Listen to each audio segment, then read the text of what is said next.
नमस्कार, मी प्रसन्न Joshi. Mumbai east west मध्ये आपल्या सगळ्यांचं स्वागत. आपण पाहताय मुंबई ईस्ट वेस्ट. नवी मुंबईतील रस्त्यांवर खड्डे पडल्याच्या निषेधार्थ मनसेनं पालिका सभागृहात गोंधळ घातला आणि याच गोंधळात पालिकेच्या स्थायी समितीची बैठक झाली.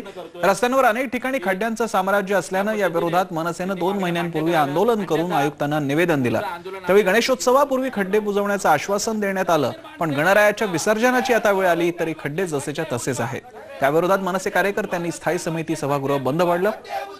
दरम्यान सभागृह बंद पाडल्याप्रकरणी सीबीडी पोलिसांनी 10 कार्यकर्त्यांना अटक करून सोडून दिलं.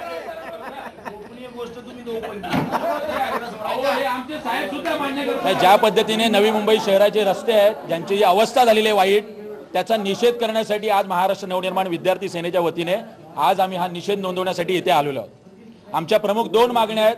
लवकरात लवकर रस्त्यांवरचे खड्डे बुजवा, त्याचबरोबर कंत्राटदारांवर फौजदारी गुन्हे दाखल झाले पाहिजेत, ही मागणी घेऊन आम्ही आलेलो आहे.